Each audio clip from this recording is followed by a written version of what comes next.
반갑습니다. 네. 여러분에게 한 가지 부탁을 드리겠습니다. 별로 상상해 보고 싶지는 않으시겠지만 여러분에게 일어날 수 있는 가장 큰 어려움이 있다면 어떤 것이 있을까요? 나에게 일어날 수 있는 가장 인생 최악의 일, 가장 불행한 일은 어떤 일이 있을까요? 제가 잠깐 시간을 드릴 테니까 한번 생각해 보시기 바랍니다. 자, 우리 어린 친구들에게는 좀 가혹하긴 한데 한번 우리 친구들도 한번 생각해 보세요. 나에게 어떤 일이 가장 최악의 일일까 한번 생각해 보세요. 자, 생각해 보셨습니까? 그죠? 이건 뭐 긴 시간을 생각 안 해도 금방 생각이 나죠. 그죠? 상상이 되죠. 어떤 일이 여러분에게 일어날 수 있는 가장 불행한 일입니까?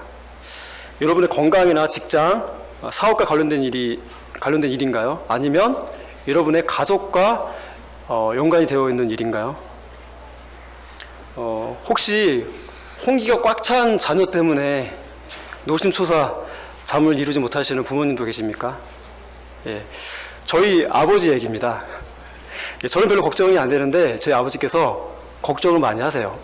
예, 자녀들이 나이가 많이 차서 노처녀 노총각으로 있으면은 걱정이 안 될 수가 없어요. 그죠? 가장 큰 불행까지는 아니지만 가장 큰 근심거리가 될 것입니다. 자, 좀 더 구체적으로 살펴본다면 아마 우리 인생에 있어서 이런 일들이 가장 큰 불행이라고 생각이 됩니다. 암과 같은 무서운 불치병에 걸려서 시한부 인생을 선고받았을 때, 그쵸? 그리고 혹은 교통사고처럼 큰 사고를 당해서 크게 다치거나 혹은 죽음에 이르거나 혹은 평생 씻을 수 없는 그런 장애를 안고 살아가게 된다면 어떠시겠어요? 굉장히 암울하겠죠, 그죠? 상상만 해도 암울합니다.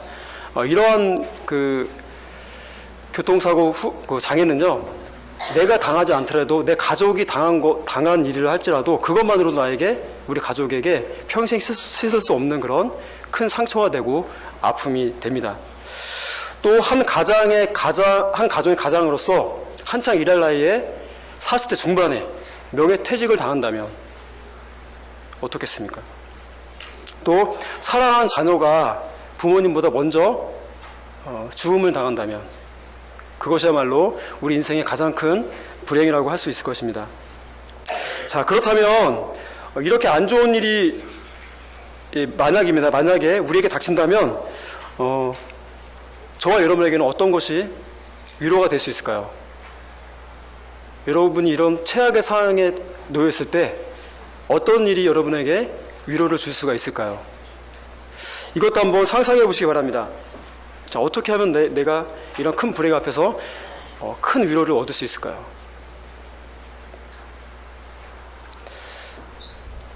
자, 나에게 직면한 이 최악의 상황이 해결되었을 때가 아닌가요? 그죠? 암이 걸린 사람에게는 암이 치료가 돼서 기적적으로 치료약이 개발되어서 그 약을 먹었을 때, 그 병이 나았을 때 가장 큰 위로를 받게 되겠죠. 또 교통사고로 말미암아 하반신 불구가 되었는데 뭐 주기세포 그게 아직 완전하지 않죠, 그죠? 이전에 그게 됐다고 해서 막 좋아했었는데, 예, 만약에 주기세포 치료가 완전해져가지고 하반신 불구자도 다시 일어나서 걸을 수만 있다면 그 사람에게는 가장 큰 위로가 될 것입니다. 그리고 사업을 하시는 분들 가운데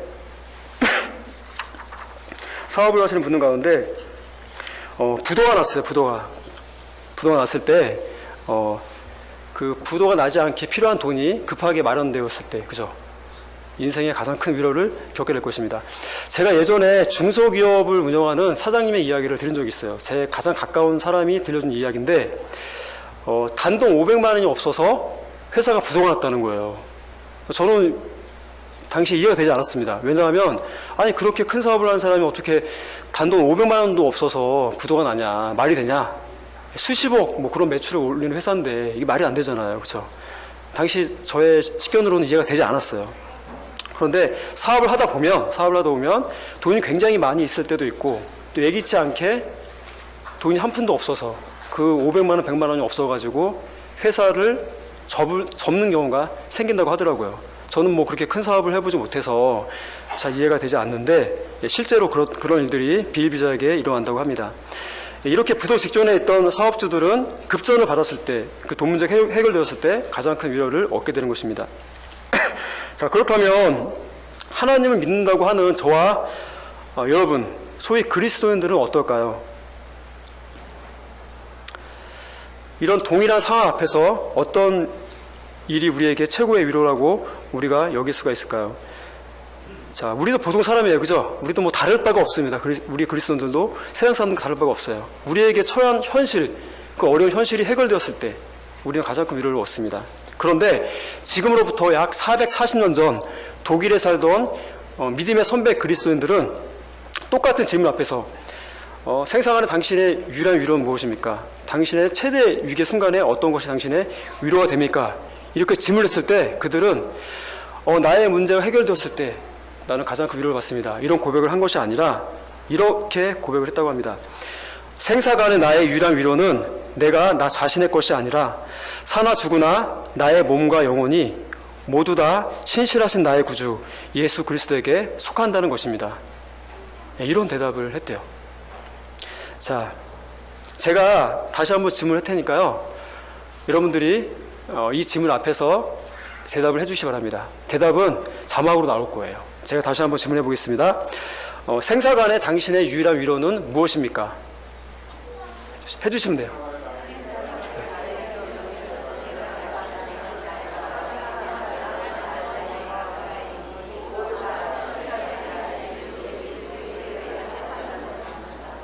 예, 지금 합창이 들렸네요.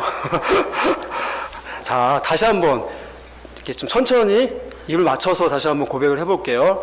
자, 생사간에 당신의 유일한 위로는 무엇입니까? 생사간에 나의 유일한 위로는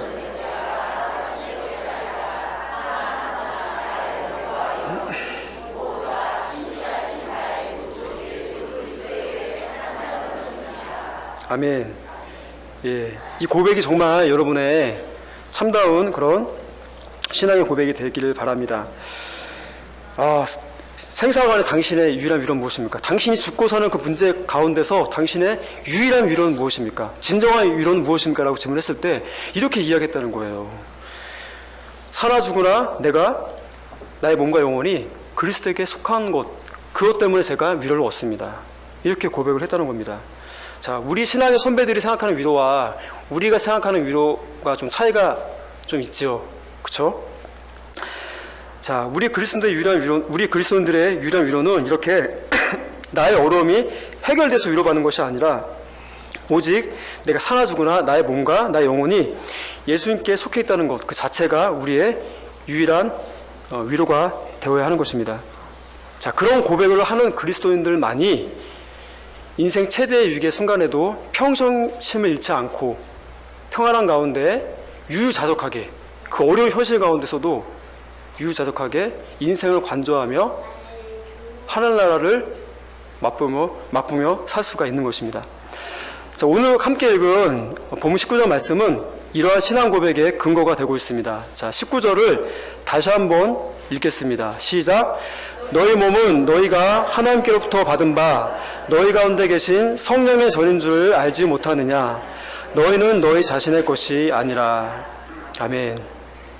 자, 오늘 말씀에 의하면 명백히 우리는 우리 자신의 소유가 아니라고 이야기를 해요. 자, 따라해 볼까요? 내 몸은 내게 아니다.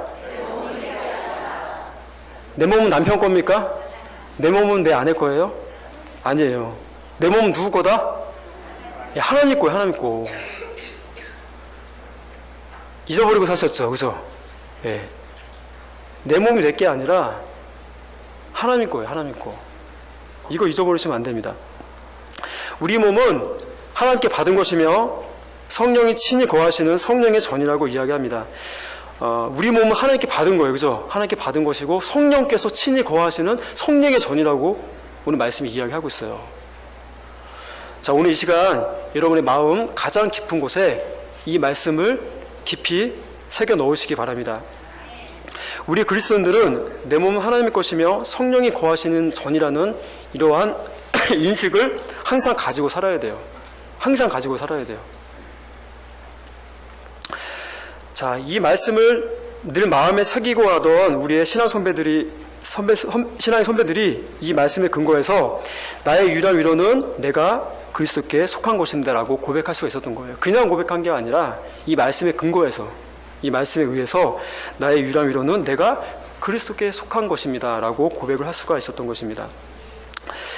자, 그래서 그리스도께 속한 사람과 그리스도께 속하지 않은 사람의 삶의 방식은요, 하늘과 땅의 차이를 두고 있어요.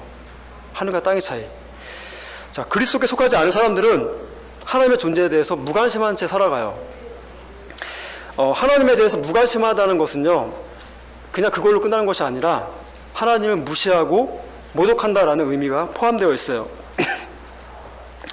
그리고 하나님에 대해서 전혀 관심이 없다는 듯이 살아가는 태도 역시 그 태도 자체가 하나님의 영예를 손상하는 그런 행위입니다. 하나님을 믿는다고 하면서 하나님께 무관심하다면 이것은 더 심각한 문제라고 할 수 있습니다. 자, 여러분의 일상 가운데서 하나님은 얼마큼의 지분을 차지하고 있습니까? 여러분이 하루 24시간을 보내잖아요. 그죠? 어떤 사람은 4시간밖에 안 자고 열심히 기도하고 또 하루 일과를 충실하게 보는 사람도 있고, 어떤 사람은 7시간 이상을 자고 또 일도 대충대충 하면서 또 재밌게 놀면서 사는 사람도 있습니다. 그런데 우리의 시간 자체도, 24시간 자체도 우리가 하나님의 것이기 때문에 그 시간 자체도, 물리적인 시간 자체도 하나님의 것이라는 거예요. 그런데 하나님을 믿는다고 하면서 그 시간을 우리가 하나님 없이 지낸다면, 하나님을 인식하지 않고 하나님을 생각하지 않고 지낸다면, 그 순간순간을 그렇게 보낸다면 이 사람 역시도 하나님을 무시하고 모독하는 사람이 될 수가 있습니다.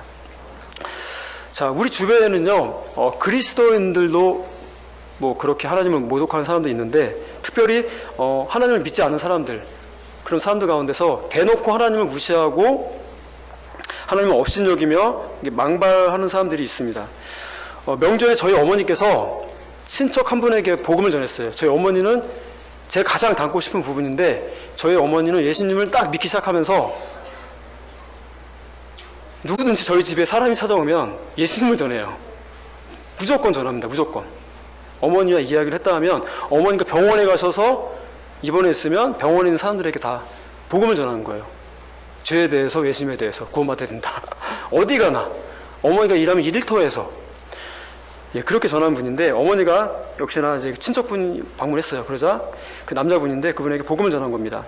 자, 그러자 복음을 전하자마자, 하나님을 이야기하자마자 그분이 뭐 집안이니까 천장이 천장, 하늘 향해서 이렇게 삿대질하면서 하나님께 욕을 했어요. 예. 제가 뭐 지금 표현할 수는 없지만 욕을 하면서 네가 있으면 나와봐서 나랑 맞짱 뜨자, 이렇게 이야기를 하는 거예요. 제가 옆에 있었는데 얼마나 겁이 나든지, 와, 진짜 겁이 났습니다. 겁이 났어. 저는 어떻게 될까봐 진짜 제가 기도 많이 했는데, 자, 이 사람이 왜 이렇게 배짱이 좋은 걸까요? 정말 하나님이 정말 안 계시다고 생각을 하는 걸까요? 이 사람이 과연 그럴까요? 하나님이 안 계시다고 생각하기 때문에, 그죠? 하나님 없으니까 그렇게 해도 되잖아요. 그렇게 해서 그런 말을 했을까요? 아니라는 겁니다. 로마서 1장 19절에서 20절 이하에 보면 하나님은 자연 계시를 통해서 하나님 자신을 나타내 보이신다고 이야기를 하고 있어요. 그래서 어떤 사람도 하나님이 없다고 핑계치 못한다고 분명히 말씀을 하고 있습니다. 자, 이어서 로마서 1장 21절에는요, 그들은 하나님을 알되 하나님으로 영화롭게도 아니하며 감사치도 아니하고 오히려 그 생각이 허망하여지고 미련한 마음이 어두움으로 가득 차게 되었다고 말합니다. 그러니까 하나님을 알아요. 아는데 일부러 그렇게 하나님의 존재를 부인하고 하나님의 영광을 가리고 감사치 않고 그렇게 헛된 망언들을 하는 것입니다. 한마디로 하나님이라는 신적 존재가 있다는 것은 알지만 그 마음에 애써서 하나님을 두기 싫어하는 거예요. 거추장스러운 겁니다.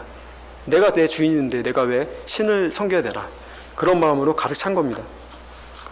이에 반해서 그리스도인들은 두 가지 사실에 근거해서 자신이 자신의 것이 아님을 고백을 해요. 첫 번째는 하나님의 창조 사역을 인정하는 것입니다. 저와 여러분들은 하나님이 세상을 창조하시고 저와 여러분을 창조하셨다는 것을 믿고 있습니다. 그죠? 예. 그래서 우리가 우리의 것이 아니구나라고 고백을 합니다. 또 두 번째는 예수님께서 우리의 죄를 대신해서 십자가에 달려 죽으심으로 우리를 그 값을 주고 우리를 사셨어요. 이것을 구원받았다고 이야기합니다. 그렇죠? 그냥 예수님이 너 내 자녀야 이게 아니라 우리의 죄가 있는데 그 죄는 죽어야지만이 영원한 형벌을 받아야지만이 해결될 수 있는 그런 죄예요. 우리로서는 해결할 방법이 없잖아요. 그래서 죄 없는 예수님이 그래 너희 해결할 수 없으니까 내가 너의 모든 죄를 안고 내가 대신 벌을 받아 죽을게. 그래서 우리를 값주고 사신 거예요. 그렇기 때문에 우리는 우리 것이 아니라는 겁니다. 창조 자체도 존재 자체도 하나님께로부터 비롯된 것이고 죄인이었던 우리가 이렇게 구원을 받아서 하나님께 나올 수 있는 것 자체도 하나님의 은혜에서 비롯된 것이라는 것입니다. 자, 여러분들도 이 사실을 인정하시죠? 인정하시죠? 가끔 가다가 착각하는 분들도 계세요. 신앙생활 잘하다가 내가 나의 주인이 돼서 나도 모르게 이렇게 그쵸 막 살아갈 때가 있습니다. 여러분은 여러분 자신의 것이 아닙니다. 마치 내가 내 자신의 소유주인 것처럼 살아가지 마십시오. 만약에 그렇게 생각하고 행동할 때가 있다면 그때 바로 돌이키시기 바랍니다. 내가 내 것이 아니지 하나님 것이지 하고 하나님께 돌이키시기 바랍니다. 자, 여러분은 진짜 하나님의 거예요. 하나님의 거. 근데 우리가 착각을 하는 거잖아요. 가끔 착각을 하는 건데 우린 정말 하나님의 거예요. 정말 하나님의 거예요. 자, 여러분 소유권이 하나님께 있습니다. 자, 우리가 집을 얻으면 어떻게 돼요? 전세 하나 얻어도 그렇죠? 전세를 하나 얻어도 보증금을 내고 그땐 내 소유가 되는 거예요. 내 권리가 되는 거예요. 그래서 그 돈 떼일까봐 전입신고를 하고 확정일자를 받아요. 그죠? 어떤 사람들은 보증보험에 또 돈을 주고 보증보험까지 듭니다. 그 집에 대한 권리를 내가 주장하기 위해서. 자, 여기 계신 성도님 가운데 내 자신에 대한 소유권이 아직까지 하나님께 완전히 이양이 되지 않으신 분이 계시다면 오늘부로 완전히 소유권을 하나님께 양도를 하시고요. 전신고하시고 확정일자 받으시기 바랍니다. 예. 진짜 중요한 얘기예요. 저는 중요한 얘기 아니면 하지 않습니다. 거짓말도 하지 않습니다. 진짜 중요한 얘기 때문에 제가 말씀을 드리는 거예요. 자, 나 아무개는 2018년도 1월 14일부로 하나님의 것임을 완전히 인정하며 나의 모든 소유권을 하나님께 양도합니다. 이렇게 꼭 소유권 정리를 하나님과 하시기를 바랍니다. 그러면 하나님께 속한 것이 왜 그렇게 위로가 된다는 것일까요? 어떻게 해서 이 단순한 말 나는 하나님께 속해 있습니다. 이것이 어떻게 우리 인생의 가장 최악의 상황에서 우리에게 위로가 된다는 것일까요? 그 이유는 제가 계속 말씀드렸지만 우리가 하나님의 것이기 때문이에요. 자, 우리가 하나님의 것이기 때문에 우리의 모든 것에 대해서 우리의 소유주가 되신 하나님께서 전적으로 책임져 주신다는 것에 우리는 위로를 누릴 수가 있는 것입니다. 여기 자동차 가지고 계신 분들이 많이 계실 거예요. 그죠? 자, 자동차를 가지고 계신 분들 가운데 자동차 종합보험에 들지 않으신 분들이 계십니까 혹시? 계세요? 저는 그런 분 봤어요. 보험을 안 들고 차를 끊는 분을 봤어요. 그래서 어떻게 불안하게 어떻게 타냐 했더니 별로 안 끈대요. 그래서 그렇게 불안하게 타더라고요. 자, 여기 계신 분들은 보험을 다 드시고 운전을 하실 거라고 생각을 합니다. 자, 만약에 우리가 자동차 보험을 가입하지 않고 차를 운전한다면 매일매일이 살아오는 판을 달리는 기분일 거예요. 왜냐하면 보험에 들지 않았으면 조금만 사고 나도 큰 돈을 우리가 떼일 수가 있습니다. 엄청나게 큰 돈을 떼일 수가 있고요. 집안이 망하게 될 수가 있어요. 그러나 보험에 가입되어 있는 사람들은 웬만한 사고가 나도 뭐 별로 걱정이 안 돼요. 보험회사에 전화만 하면 할증은 조금 올라가겠지만 전화만 하면 알아서 다 처리를 해줍니다. 책임져 줍니다. 저희 외숙모가 두 분이 계시는데 경상도에서 이제 서울로 시집 오신 그 외숙모 한 분이 계세요. 근데 이분이 면허를 따고 얼마 안 돼서 외삼촌 몰래 밤에 차를 끌고 야반 도주를 한 일이 있었어요. 외삼촌가 문제가 있어서 집을 나간 건 아니고요. 운전이 너무 재밌어서 고속도로를 한번 타보겠다 해가지고 그 새벽 1시가 넘는 야심한 시각에 삼촌 몰래 차 키를 가지고 와서 겁도 없이 예, 고속도로로 나간 거예요. 그래서 고향이 대구인데 대구 갔다 오려다가 너무 멀어가지고 가다가 다시 돌아왔다고 합니다. 그래서 집안이 발칵 뒤집혔습니다. 아주 난리가 난 적이 있는데, 자, 외숙모가 경상도 분이에요. 근데 원래 경상도 여자분들이 이렇게 좀 통이 큰가요? 그죠? 경상도 사나이 하면 막 되게 씩씩하잖아요. 그죠? 근데 여자분도 막 이런 것 같아요. 아, 진짜 저도 너무 놀랐는데, 자, 만약에 그 외삼촌 차에 자동차 보험이 들어있지 않았다면 이 외숙모가 차를 끌고 나갈 수 있었을까요? 그것도 밤에 고속도로에. 절대 못 나가죠. 그죠? 초보 운전자가 어떻게 겁도 없이 고속도로로 나갈 수가 있겠어요. 보험이 들어있는 것을 알고 있었기 때문에, 믿는 구석이 있었기 때문에 조심조심해서 고속도로로 나갔던 것입니다. 자, 우리가 하나님의 소유가 된다는 것은 이런 것과 같아요. 우리의 모든 것을 하나님이 책임져 주신다는 것, 그런 의미를 가지고 있습니다. 자, 여러분들 자녀 가운데 혹시 우리 여기 유초동부 친구들도 있는데, 여러분의 자녀 가운데 자신의 양육을 걱정하는 자녀들이 있습니까? 우리 자녀들이 요즘 성적이 떨어져서 부모님이 글씨비를 안 주면 어떡하나, 차비를 안 주면 어떡하나, 숙박비를 달라고 하면 어떡하나, 예. 그렇게 걱정하는 자녀가 있어요? 없죠? 없어요. 그죠? 왜냐하면 뭐 그런 생각조차 안 합니다. 당연히 부모님께서 책임져 주실 테니까. 자신의 양육을 걱정하지 않아요. 오히려 부모님들이 너무나 책임지려 하니까 자식들이 힘들어하죠. 그죠? 가기 싫어하는 학원 막 보내고, 공부 체질 아닌데 학원 2개, 3개 보내고, 예체능 체질 아닌데 막 운동학원, 피아노 학원, 그쵸? 막 보내잖아요. 애들은 환장하고. 예. 만일 우리가 우리의 것이고 우리 자신에게만 속한 존재라면 우리는 우리에게 있는 모든 문제들을 스스로 책임져야 합니다. 그런데 우리가 우리에게 처해있는 문제들을 해결하고 할 때 그 문제들이 다 해결이 돼요?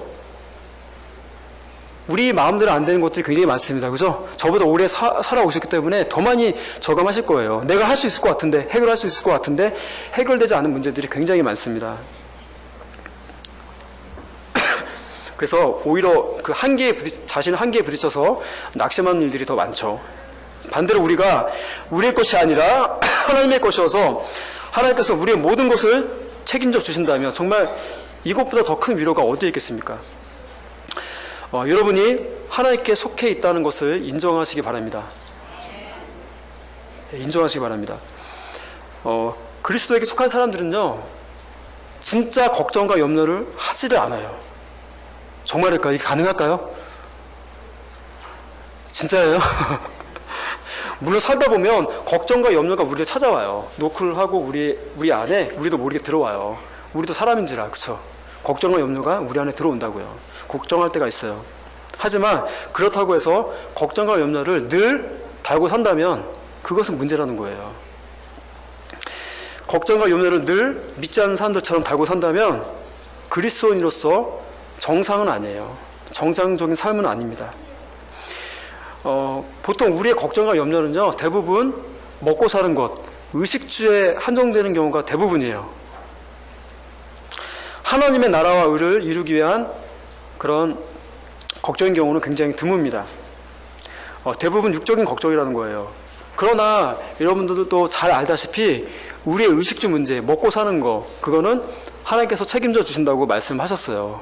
그렇죠? 그래서 하나님께서, 예수님께서 뭐라고 했냐면, 야, 너희들 자꾸만 먹고 마시는 거 그런 거 계속해서 구하면은 너희들 이방인이다, 이렇게 이야기를 했어요. 그것은 이방인이나 구한 거야. 제발 구하지 마. 먼저 주님의 나라 의를 구해. 그러면 이 모든 것을 더해줄게, 이렇게 이야기하잖아요. 근데 우리는 어때요? 더 많이 가지고 움켜쥐려고 하잖아요. 그렇죠? 100년도 안 되는 짧은 인생 살라고 하면서 얼마나 잘 먹고 멋지게 살라고 그런 건가요? 여기 있는 분들 가운데 하루 세끼 못 먹는 분들 계세요? 안 계시죠, 그죠? 오히려 뭐 밥맛 없어서 하루에 2끼, 혹은 어떤 분은 한 끼만 먹어요. 다이어트 한다고 저녁에 한 끼만 먹습니다. 그죠? 그리고 점심 건강하게 먹으면 어때요? 저녁 생각 없잖아요.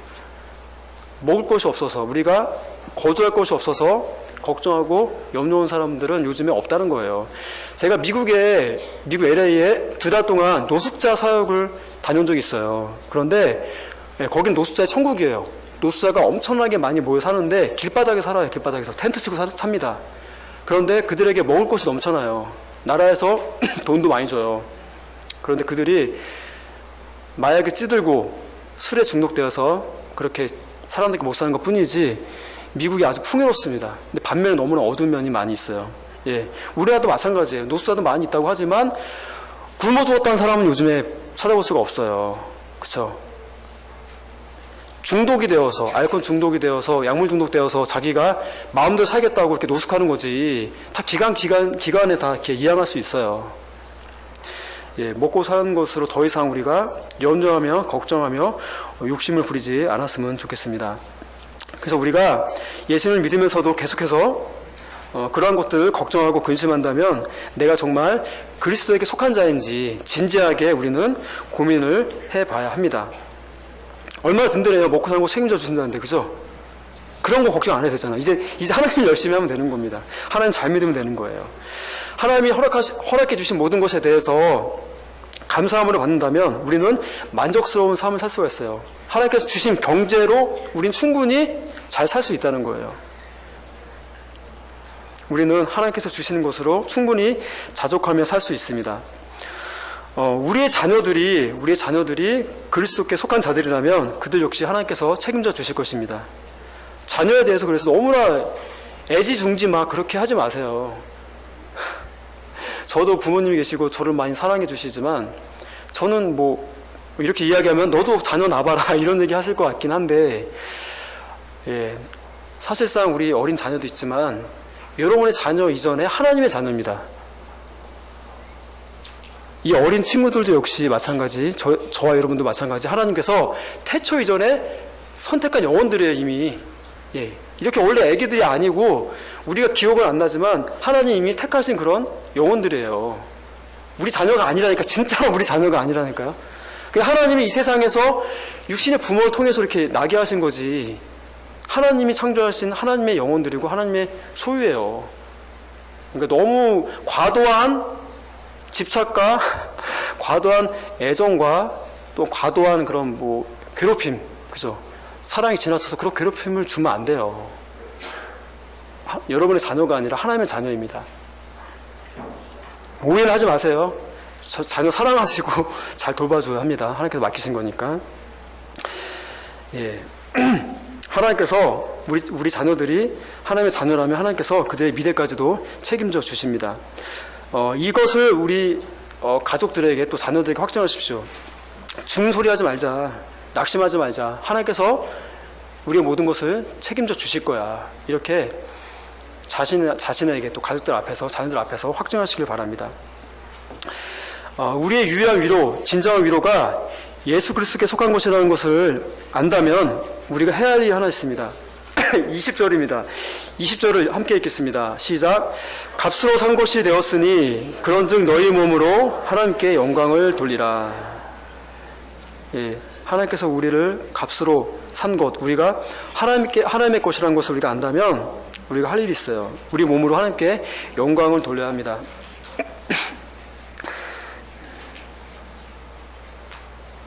자, 우리가 그리스도의 것이 되었다는 것은 그리스도께서 우리를 값주고 사셨다는 사실이긴 합니다. 예, 앞서 설명을 드렸는데요. 자, 그래서 우리가 지극히 평범해 보이는 인생이에요. 그죠? 여기 계신 분들 가운데 뭐 국회의원 계신가요, 혹시? 국회의원 출신 계세요? 뭐 삼성, LG 이런 데 대기업 임원했다, 이사급이었다 계세요? 계실 수도 있지만, 그죠? 보통은 평범한 사람들이에요. 근데 너무나 지극히 평범해 보이지만 남들이 관심 갖지 않고 기울이지 않는, 어찌 보면 하찮은 인생일 수도 있지만, 세상이 알아주지 않는 그런 하찮은 인생일 수도 있지만, 우리 인생이 예수님의 생명을 주어서 바꿀 만큼 그런 존귀한 존재라는 겁니다. 그래서 우리 한 사람 한 사람이 시시한 사람이 아니라 예수님 자리라는 거예요. 예수님 자리. 좀 와닿나요? 예수님 자리? 그죠? 와, 우리 한 사람이 예수님 한 명의 생명을 바꿔야지 살 수 있는, 얻을 수 있는 그런 생명이라는 거예요. 자, 그렇다면 우리가 어떻게 살아야 할까요? 마땅히 우리의 모든 존재의 삶을 드림으로써 하나님께 영광 돌리는 삶을 살아야 합니다. 값으로 산 것이 되었으니 그런즉 너희 몸으로 하나님께 영광을 돌리라. 그럼 여기서 우리가 하나님께 영광을 돌리는 삶을 살아야 되는데 하나님께 영광을 돌린다는 의미가 과연 무엇일까요? 좀 더 구체적으로 살펴보겠습니다. 하나님께 영광을 돌린다는 것은 1차적으로 하나님의 영광스러우심을 인정해 드린다는 의미예요. 뭐라고요? 하나님의 영광스러우심을 인정해 드리는 거. 이게 바로 하나님께 영광을 돌리는 거예요. 사실 우리가 하나님의 영광스러우심에 무언가를 더하거나 보탤 수가 없어요. 이미 하나님은 우리가 없어도 충분히 영광스러우신 분이에요. 그래서 우리가 어떤 행위를 통해서 어떤 걸 막 열심히 해서 사실은 하나님께 영광이 될 수는 없어요. 사실은 하나님은 이미 그 존재 자체로 영광스러우신 분이에요. 우리가 하나님께 영광을 돌린다는 것은요, 이미 영광스러우신 우리 하나님의 영광스러우심을 인정해 드리는 것입니다. 이런 의미에서 우리가 하나님께 영광을 돌립니다라는 그런 말을 사용할 수가 있는 거예요. 우리가 하나님께 영광을 돌리는 삶을 사는 방법은 우리의 모든 삶 가운데서 하나님의 영광을 인정하며 사는 것입니다. 그러니까 내가 내 힘으로 막 이렇게 애쓰고 힘쓰고 그것도 있는데 그렇게 해서 내 인생이 풀릴 것이다라고 하는 것이 아니라 지극히 평범한 그런 삶일지라도 하찮은 일을 할지라도 그 모든 순간순간 나의 모든 삶 가운데 이미 하나님이 영광스러움 가운데 임재하여 계시고 나의 삶에 개입해 주고 계시다는 것, 그것을 인정하고 감사하십시오. 그러면 하나님께서 그걸 통하여서 영광을 받으시는 거예요. 다른 게 없어요. 내가 무언가 더 큰 것을 해서 하나님께 영광을 돌려야지 이렇게 오해를 하지 않았으면 좋겠어요. 그저 내게 주어진 일, 그 일을 최선을 다해서 충실히 하십시오. 그리스도인으로 여러분의 직장 가운데서, 가정에서, 이웃들의 관계 가운데서 살아가십시오. 그것이 하나님의 영광을 인정하는 것이고 하나님께 더할 나위 없이 영광을 돌리는 것입니다. 그런 의미에서 사도 바울은 고린도전서 10장 31절의 말씀을 우리에게 하고 있는 것입니다. 제가 읽겠습니다. 그런즉 너희가 먹든지 마시든지 무엇을 하든지 다 하나님의 영광을 위해서 하라. 이 말씀의 의미가 그런 거예요. 무엇을 하든지 하나님의 영광을 위해서 하라. 그 자체의 말씀도 맞는데 우리가 어떤 일을 하든지 그 가운데서 하나님의 영광을 인정해 드려라. 그러니까 하나님과 함께 그 삶을 살아라. 이런 의미가 있는 것입니다. 내 삶의 모든 영역에서 철저히 하나님의 영광을 인정하는 삶을 살아가십시오. 크든 작든 모든 이 가운데서, 모든 인간관계 가운데서 하나님의 영광을 생각하며 살아가시기 바랍니다.